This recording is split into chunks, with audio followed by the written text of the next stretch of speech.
Estamos de volta com o nosso programa e hoje nós estamos falando sobre um tema muito importante, que é o Dia da Bíblia. Amanhã, segundo domingo de dezembro, é comemorado por toda a Igreja Evangélica o Dia da Bíblia. E é a Bíblia o livro dos livros, é esse manual de vida cristã. E para falar sobre esse assunto, nós trazemos a nossos estúdios, convidamos o pastor Fábio Pereira, que está aqui conosco hoje. Nós agradecemos pela sua presença. A paz do Senhor, pastor Fábio, seja bem-vindo. Paz do Senhor, prazer estar aqui com vocês e poder colaborar um pouco sobre o Dia da Bíblia, que é o nosso manual e regra de fé. Eu espero que a gente possa ajudar e que seja uma bênção em nome de Jesus. E quando nós falamos da Bíblia, nós falamos, como o senhor referiu, o nosso manual de fé e prática. E falar sobre a Bíblia é falar sobre a palavra de Deus. Essa palavra que a Bíblia mesmo menciona como a inerrante, a infalível palavra de Deus. É essa escritura que é inspirada por Deus. E hoje vamos falar sobre ela. E começando, o senhor já pode falar sobre a nossa Bíblia, a origem da Bíblia Sagrada. Muito bom, sobre a origem da Bíblia. A gente pode até usar um texto da própria Bíblia, que está na segunda carta de Pedro, capítulo 1, verso 19 a 21.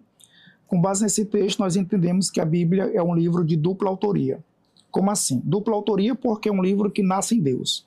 É um projeto de Deus. Por isso que a Bíblia é a palavra de Deus. É a palavra que nos foi revelada. Então, quando nós entendemos que a Bíblia é um livro de dupla autoria, que ela nasce em Deus, ao mesmo tempo é um livro humano. Por quê? Porque foi escrito por homens. Foi registrado por homens. Algumas pessoas dizem assim, eu não creio na Bíblia porque ela foi escrita por homens. Só que a Bíblia é a palavra de Deus revelada ao homem, a sua criatura, que ele fez. Então, se foi sua revelação para o homem, o melhor intercâmbio, o melhor meio de transmissão seria o próprio homem. Então, quando eu digo que a Bíblia é um livro de dupla autoria, ela nasce em Deus, é projetada por Deus e foi escrita por homens. Só que esses homens, de acordo com o próprio texto que nós lemos, eles não escreveram o que quiseram. Deu uma cor na cabeça, registrou. Não. Aí nós acreditamos na inspiração do Espírito Santo que conduziu esses homens para registrar exatamente aquilo que nós precisávamos, exatamente aquilo que Deus queria nos revelar. Então, tudo que nós precisamos em relação à revelação da parte de Deus é a Bíblia Sagrada, a palavra de Deus. Quando se fala em inspiração, nós falamos de inspiração verbal e plenária. E o que nós podemos dizer sobre isso, essa inspiração? É muito bom, porque existem várias teorias a respeito da inspiração. A própria palavra já diz, teoria, porque a bíblica é exatamente o que você falou, inspiração e plenária. Ou seja, nós acreditamos que todos os livros eles são inspirados de igual forma. Apesar de haver uns cristãos que pensam que Eclesiastes, Cantares são menos inspirados, não existe. Todos são inspirados de igual modo. E também nós acreditamos na plenária, expressão plenária e verbal, é que o Espírito Santo conduziu em todo o processo os escritores, não inibindo as suas personalidades individuais, mas conduzindo o processo do registro. Por isso que é a inspiração plenária e verbal. Então a Bíblia é conhecida como Palavra de Deus, as Sagradas Escrituras, e tem essa formação. Como aconteceu essa formação da Bíblia? Muito bom. A formação da Bíblia, porque já sabe a origem dela, é divina e humana, e o processo da sua formação, ela começou sendo, que a gente pode chamar de oral, transmissão oral. Então, quando a gente vai lá no Gênesis, a gente vê Deus transmitindo de forma oral os conceitos básicos e necessários para Adão, e Adão teria a responsabilidade de compartilhar com Eva e seus descendentes. Então a palavra de Deus, ela começou nos sendo transmitida de forma oral. Depois veio a escrita, muito tempo depois, nós encontramos o próprio Deus orientando que tanto Moisés quanto outros escrevessem aquilo que ele queria que fosse registrado. A gente segue a sequência do Antigo Testamento. Transmissão oral, depois a escrita, foi registrado, e depois veio o processo da canonização, que é o cânon. Então, esse cânon ele foi organizado, ficou pronto. O Antigo Testamento, por exemplo, 400 anos antes de Jesus vir à Terra, o Antigo Testamento já estava canonizado dentro do padrão que nós conhecemos hoje, com uma divisão diferente. Hoje nós temos 4 divisões, na época Jesus cita apenas 3. E aí o Novo Testamento segue o mesmo princípio. Observe que Jesus e os apóstolos começaram a transmitir o Novo Testamento de forma oral. Depois veio os escritos, né, que foram orientados a escrever às igrejas e pessoas, e depois veio o processo da canonização. 400 anos depois de Cristo, o Antigo Testamento foi canonizado e assim fechou o processo da formação da Bíblia Sagrada como nós temos hoje. Tá?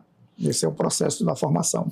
E nesse processo de oralidade e transmissão oral da Palavra de Deus, a gente tem a Vulgata Latina, que era para os mais leigos, no caso, né, e a Septuaginta, que seria a mais erudita, de uma linguagem mais elevada. Isso, exatamente. E aí, assim, uma das preocupações não divinas, mas, por exemplo, humana, em relação a essas traduções, versões, atualizações, entra um requisito de fé nosso. Tipo assim, se nós acreditamos na inspiração do Espírito Santo, na produção dos textos, nós vamos também acreditar no processo de uma condução do Espírito Santo na formação, nas traduções, tá? E os textos que nós encontramos falha de tradução ou de cópia, né, são sempre humanos e não da parte divina. E a gente precisa crer nisso, que mesmo o Espírito Santo inspirando homens para escrever, todo esse processo de formação, né, das traduções, da forma que foi organizada, da Vulgata, da tradução, nós acreditamos que houve uma ação do Espírito Santo nesse processo. Só para exemplificar, o cano, né, houve os critérios, que basicamente são 3. Examinaram a vida do autor, do escritor lá, se era crente, se não era, então tinha todos os requisitos. Depois examinaram o escrito dele, se havia harmonia com o demais, se não tinha nenhuma heresia, nenhuma coisa fora do padrão. E depois examinaram a aceitação. Então a própria comunidade ali validava se aquilo era coerente ou não, se aceitava como palavra de Deus ou não. E alguém pode falar, mas isso aí não é meramente humano? Sim, é humano, mas nós cremos na condução do Espírito Santo em todo esse processo. Então é importante a gente entender que a Bíblia, para chegar às nossas mãos, como ela está hoje, teve todo esse processo, e nós acreditamos que também houve uma ação do Espírito Santo na vida dos homens para que esse processo chegasse até nós da forma que chegou. Agora nós vamos falar sobre as particularidades da Bíblia. A gente sabe que existem versões, existem traduções, e é interessante que nós analisemos isso, porque as pessoas que nos acompanham às vezes têm alguma dúvida ou têm alguma curiosidade, e falar sobre a Bíblia é de uma profundidade assim inestimável. A gente sabe que é um assunto muito profundo, e nós vamos falar sobre essas particularidades, o que nós poderíamos destacar das particularidades da Bíblia. Em relação à particularidade da Bíblia, algumas pessoas também chamam de composição. E aí, essa questão de particularidade, composição, está muito associado à questão da formação da Bíblia e também ao processo do cânon. Então, nós podemos dizer que, de uma forma, dentro do nosso contexto, seria quase que sinônimo, porque inclui todo um processo, e nós poderíamos dizer que essas são etapas. Então, nós temos a etapa, né, da canonização, da organização dos livros, e aí nós podemos entrar na parte das particularidades, né, que você levantou. Quais seriam elas? Seriam o processo de organização para a Bíblia estar dessa forma que está hoje. Por exemplo, não havia capítulos, né? Então, a particularidade entra esse requisito da divisão da Bíblia em capítulos. Não tinha versículos, então também aconteceu a divisão em versículos. A Bíblia ela não era impressa, assim como a gente tem hoje no papel, aqui no tablet, né? Então ela foi impressa depois. A primeira impressão não tinha divisão em versículos, e aí depois foi publicada uma Bíblia já dividida em capítulos e versículos. Tudo isso faz parte, né, das particularidades. E, por exemplo, durante esse período, Deus foi levantando homens para ir conduzindo esse processo. Mas na condução desse processo, nós acreditamos na ação do Espírito Santo. Então, quando eu falo da particularidade, eu preciso entender que a Bíblia tem o Antigo e o Novo Testamento, que hoje o Antigo Testamento está dividido em Pentateuco, históricos, poéticos e profetas. Os profetas estão divididos em 2 grupos, profetas maiores e profetas menores. Isso aqui faz parte da particularidade. Quando eu vou para o Novo Testamento, temos evangelhos, também chamado de biografia, temos um livro histórico, que é Atos, temos as epístolas, que estão divididas em gerais, paulinas, né? As paulinas estão divididas em subgrupos, e nós temos um livro profético, que é Apocalipse. Então, essa divisão, que a gente chama de composição, é equivalente também à questão da particularidade da Bíblia. E é bom o crente entender isso, porque ele quer estudar sobre a lei. Ele vai aonde? No Pentateuco. Ele quer conhecer a história de Israel. Ele vai aonde? Nos livros históricos. Ele quer conhecer a história da igreja primitiva. Ele vai aonde? No livro de Atos. Então, essa particularidade, ela facilita nesse processo. É muito interessante como a Bíblia divide. E um outro que é um pouco diferenciado. E a gente tem como base o que Jesus falou, para entender que cada um teve uma forma diferenciada de escrever, teve o seu estilo de escrita. E, inclusive, há dois dos evangelhos sinóticos que colocam a genealogia de Jesus de uma forma diferenciada. Então, são particularidades que a gente precisa entender, precisa pesquisar, para poder entender que, na verdade, o que veio para o entendimento do povo, para que nós entendamos, para que cada pessoa que busca conhecer a Deus entenda, é conhecer a palavra. E as particularidades são apenas para a gente cada vez mais se certificar, cada um de nós nos certificarmos de que realmente ali é a palavra de Deus. Então, que possamos entender isso e seja uma bênção para a nossa vida. Agora, como nós estamos na véspera do Dia da Bíblia, nas igrejas evangélicas nós comemoramos o Dia da Bíblia, no segundo domingo de dezembro. Sobre isso, o que é que nós temos? De onde surgiu essa comemoração? Como foi que foi escolhido o Dia da Bíblia? Por que é importante comemorarmos o Dia da Bíblia na igreja evangélica? É interessante, né, a gente entender essa questão do Dia da Bíblia. Também é interessante a gente entender a história da Bíblia no Brasil.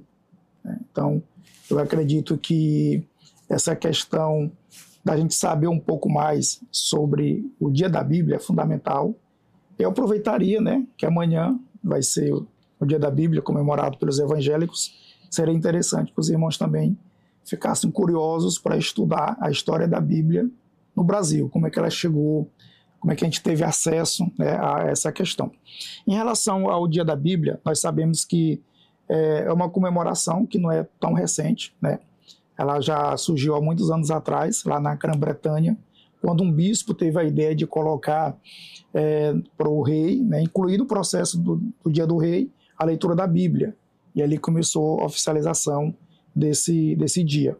Por volta de 1800, esse dia começou a ser comemorado no Brasil.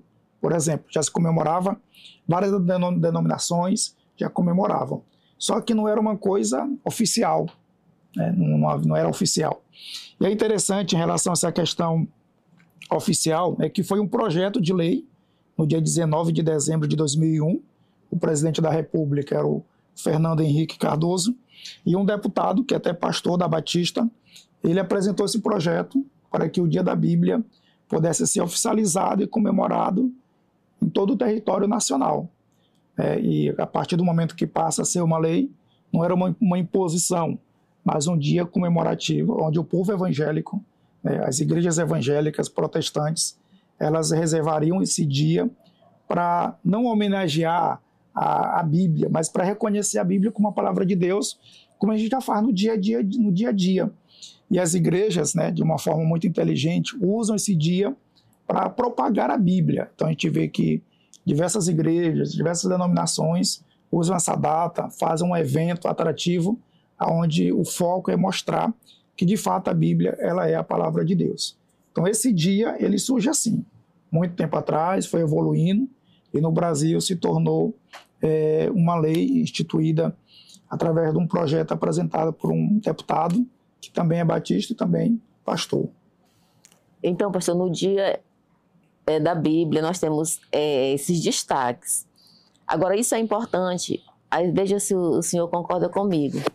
A Bíblia, hoje, ela tem esse respaldo, essa homenagem, ela tem essa valorização, porém, ainda é um livro muito rechaçado, é um livro que é muito criticado, às vezes vilipendiado, às vezes queimado, às vezes usado em rituais que não são cristãos, em uma forma de blasfêmia e uma tentativa de desconstruir a cultura bíblica, porque nós sabemos que a Bíblia já é cultura na nossa sociedade, que é uma sociedade que traz essa cultura judaico-cristã. E aí, como o senhor vê essa situação? Essa pergunta, professor, é interessante. Se a Bíblia é uma literatura, a gente não pode negar que é uma literatura. Só que a diferença é que não é só uma literatura. Se fosse só uma literatura, os opositores, os quais você levantou, já teria dado fim nela. Já tentaram dar fim nela, já tentaram excluir ela, mas não conseguem. Primeiro, por quê? Porque não é apenas uma literatura. Ela é a palavra de Deus. E ela vai ser preservada o tempo que Deus quiser que seja. Inclusive, o próprio Cristo disse que passarão céus e terra, mas a palavra dele permanece. Então, assim, há muita oposição, há muita rejeição, mas isso é interessante porque a Bíblia é o livro mais vendido, é o livro mais lido, apesar de alguns países se fecharem para a Bíblia, mas a Bíblia ela continua sendo e interessante é que a Bíblia, como livro, como literatura, ela serviu de princípio para a estruturação de várias nações. Com certeza, estruturou várias leis, inclusive são fundamentadas nos princípios bíblicos. Na Bíblia. Então, daí dá para ver que é uma literatura, sim, mas não é uma literatura, apenas uma literatura. Então, aqui é a palavra de Deus. O próprio Deus, dono dessa palavra, se responsabiliza em cuidar dessa palavra. Se a gente fosse levantar dados históricos, a gente já ia perceber que várias vezes, né, a Bíblia foi queimada, a Bíblia foi tentar tirar de acesso tudo, mas não conseguem. E hoje, com a tecnologia, fica mais difícil, porque na época do papel havia uma possibilidade, hoje com a tecnologia não vai ter jeito, ela vai continuar sendo suprema, porque é a palavra de Deus. A gente sabe que existem tentativas de tirar algo da Bíblia, inclusive pessoas que se acham influentes dizendo essa parte da Bíblia precisa ser retirada, ela não coaduna já com os valores da atualidade, que isso já é de séculos passados, de milênios, então está ultrapassada. Usam até esse termo, que a Bíblia está ultrapassada. Só que a Bíblia é como Jesus disse, passarão os céus e a terra, mas as minhas palavras não hão de passar, que nem só de pão viverá o homem, mas de toda palavra que sai da boca de Deus. E aí nós percebemos assim, que essas tentativas, o que há para essas pessoas que tentam? A Bíblia diz que não se pode omitir nem um tio, nem um Y. E o que pensar dessas pessoas que tentam omitir algo da Bíblia para se adequar à vida errada que eles vivem? Primeiro ponto, nunca irão alterar a Bíblia. A palavra de Deus, nunca irão alterar, por mais que haja tentativa. O que pode acontecer, que nós temos hoje, são muitas edições e versões. A gente corre um risco nas versões, né? Tem versões que já não são confiáveis. Eu poderia citar aqui, tem algumas edições que depois foram até tiradas do mercado, tá? Por fugir do padrão do texto bíblico. Por exemplo, uma coisa que vale a pena a gente ressaltar, que além das versões, existem as transliterações. Posso citar a Viva e posso citar a linguagem de hoje, que não são traduções, são transliterações. É pegar o texto bíblico e tentar adequar com a nossa cultura, com as nossas palavras atuais. Certo? Então, por que não consegue alterar? Porque a Bíblia é um livro, que é o único livro que o autor vai estar presente, que é o próprio Deus, na pessoa do Espírito Santo, que é o que inspirou. E aí tem uma coisa interessante nisso tudo, é porque eles não conseguem alterar, porque a Bíblia é um livro que tem um contexto histórico, cultural, religioso. E aí quando a gente pega esses textos que as pessoas dizem que estão ultrapassados, só que se a gente voltar para aquela cultura, se a gente entender aquela cultura, aquele contexto histórico, a gente vai ver que não. Porque é por isso que a Bíblia é um livro atual. Não é um livro que, apesar de ter sido escrito há muito tempo atrás, o seu conteúdo não ficou restrito lá. Fala de coisas atuais, ainda fala de coisas que ainda irão acontecer. Nenhum outro livro tem essa capacidade de fazer isso. E uma vez eu fui questionado sobre isso por uma pessoa que agia assim, e eu perguntei se ela entendia a questão do abismo, estudado a questão do abismo bíblico, tempo, cultura. Não, então você não tem argumento para dizer que está ultrapassado. precisamos conhecer a cultura, a época, a vida do escritor da época, como era seu tempo, e aí nós conseguimos fazer aplicações para os nossos dias atuais. Por isso que a Bíblia é um livro maravilhoso e, de fato, é a palavra de Deus. Aí, pastor, eu vi recentemente um grupo muito preocupado, achando que a IA, inteligência artificial, ia conseguir alterar a Bíblia, que ia ser um risco muito grande para a palavra de Deus, que aconteceria alguma coisa. É preocupante essa situação ou não vão conseguir? Não, assim, eu uso a IA, e é engraçado, se você for lá para ela e for questionar sobre fé, sobre algumas questões teológicas, ela vai dizer que ela não professa nenhum tipo de fé. E aí, a outra coisa interessante, que a IA ela é alimentada com informações. Então, se ela é alimentada com informações, ela é programada para me devolver uma informação. Mas quem alimenta ela sempre é o homem, certo? Sempre é o homem que vai alimentar. Então, não há possibilidade de acontecer isso. O que nós devemos chamar a atenção é para Bíblias, né, que estão sendo publicadas, paralelas à nossa. Parece uma Bíblia nossa, capa, tudo, mas o texto dentro é distorcido. Tá? Essa é a ressalva do conteúdo do texto. Então, hoje, por exemplo, nós temos uma Bíblia no mercado que é idêntica à nossa, os textos sofreram alterações e os rodapés de comentário defendem a crença daquele determinado grupo, daquela determinada ideologia. Esse é o perigo. Você, como um cristão, não vou me referir a você, vou me referir a um cristão neófito, sem conhecimento, sem essas informações, ir até uma livraria, comprar uma Bíblia, não é só ir na livraria e comprar uma Bíblia agora. Esse é o perigo que nós enfrentamos. Então você tem que saber qual Bíblia você está comprando, qual a editora, qual a versão, qual a tradução, qual ideologia, se for uma Bíblia de comentário, qual a ideologia ali transmitida nos rodapés. Lembrando que o rodapé, epígrafe, comentários não são inspirados, não constam nos originais. Aí está o perigo. Então, assim, se houver possibilidade de distorção dos textos bíblicos, será nesses requisitos. Mas o texto em si jamais serão alterados, porque é a palavra de Deus. Por mais comitente, ela vai prevalecer. Então, que prevaleça a palavra de Deus, a gente sabe que ela continua sendo a inerrante, a infalível, e a inspirada a palavra de Deus, e essa inspiração, eu vejo assim, que é Deus falando mesmo à humanidade, e as pessoas que querem se aproximar de Deus precisam buscar a palavra de Deus, precisam buscar conhecê-la como farol, como lâmpada, que é a referência que a Bíblia faz, né? Lâmpada para os meus pés, luz para os meus caminhos, e está sempre presente na vida humana, fazendo com que nós entendamos o caminho a seguir e nos aproximemos de Deus. E pastor, o senhor pode encerrar falando, deixando uma mensagem às pessoas que nos ouvem sobre a Bíblia, sobre como se aproximar de Deus, como conhecer os preceitos divinos através da sua palavra. Vou encerrar deixando 2 conselhos.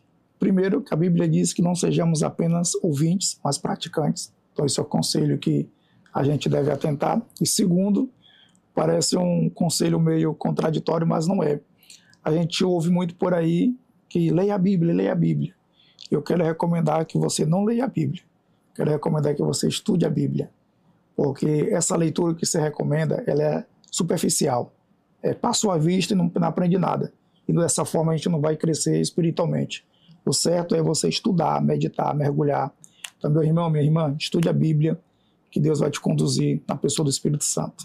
É a forma de se chegar a Deus, e nós recomendamos, né, que as pessoas procurem conhecer Deus através da sua palavra, e agradecemos ao pastor Fábio Pereira por esse momento, por essa entrevista tão esclarecedora. O pastor Fábio, que é pastor, é teólogo, do Instituto Bíblia Aberta, tem também o canal Bíblia Aberta, que está no YouTube, tem uma página no Instagram, ele tem e-books também publicados. E procurem também conhecer a palavra de Deus através do seu servo aqui, que está sempre preocupado em trazer a mensagem cristocêntrica, bíblica, e que a palavra de Deus continue sendo a nossa prioridade, que busquemos a cada dia, como diz o salmista lá no Salmo 73, conheçamos e prossigamos em conhecer o Senhor. E conhecer a Deus é através da sua palavra.